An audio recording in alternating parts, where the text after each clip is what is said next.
it was a little bit weird watching two politicians up on stage who are running for president in 2028, not 2024, we'll talk about that in a second, in 2028, debating each other. Like, maybe other people disagree with me, but looking up at that stage, I was like, we're going to be seeing this in 4 years' time, 4.5 years' time.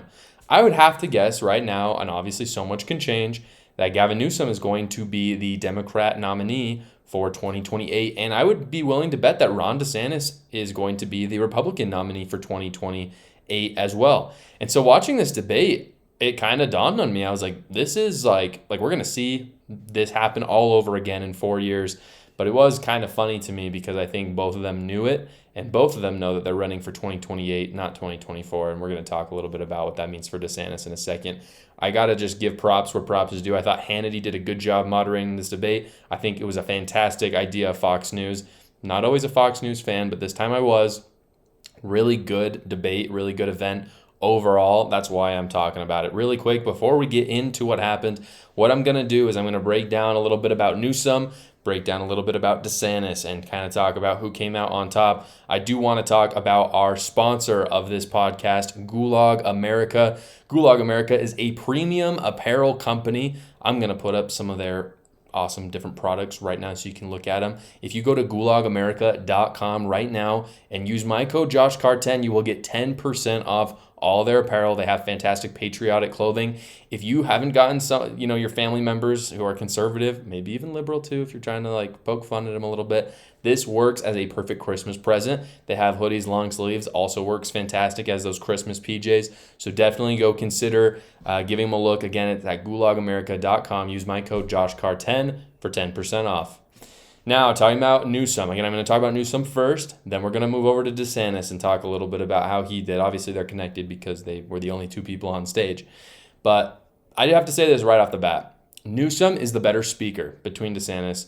I think a lot of people made this realization. Like, people always knew Newsom was slick and he knew what he was doing. But I have to say, he was really confident up there. And as I'll talk about in a second, DeSantis, it took a little bit of warming up for him. I think DeSantis did a good job overall.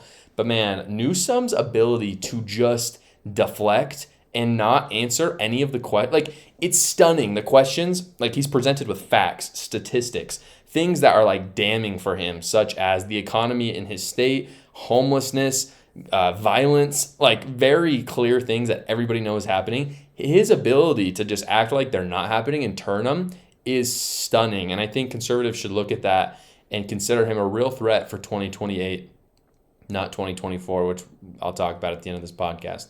I have to say, too, again, I'm kind of starting off giving Gavin Newsom a little bit of respect, which is rare for me because I don't like Gavin Newsom, to be clear. But I do respect him immensely for going and doing the debate. On one hand, Gavin Newsom had very little to lose and DeSantis had a lot to lose. So I have a little bit more respect for DeSantis. But here's the deal. Newsom, all of us knew, and Newsom knew, that Newsom was going to be in the room with two people, DeSantis, who is going at him, and Sean Hannity, which Sean Hannity doesn't like him. And so even though it's a debate and Sean Hannity is a moderator, he knew that it was stacked against him from the beginning. And that was very clear as they started almost every segment talking about all the awful things happening in California. I mean, that's the framing that Fox News gave it. All of that, what they said, was from a source outside of their own organization. And all of it was totally real. So I'm not faulting Fox News for saying real statistics. But again, I have to give Gavin Newsom some credit for wanting to speak to the opposing side, especially when you have people in Arizona, for instance, the senator there wouldn't even debate with Kari Lake, as well as other Democrats who, they're not even willing to debate when they're running for something. Gavin Newsom was actually willing to debate, and he's not running for anything right now. At the very beginning of the debate, I found it interesting. Gavin Newsom decided to kind of pit DeSantis versus Biden.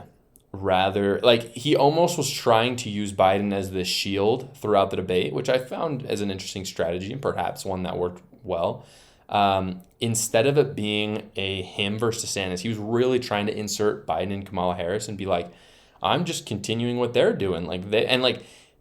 It's a very interesting political strategy when you think about it, because generally in politics, you're trying to soak up as much love and as much credit as you possibly can.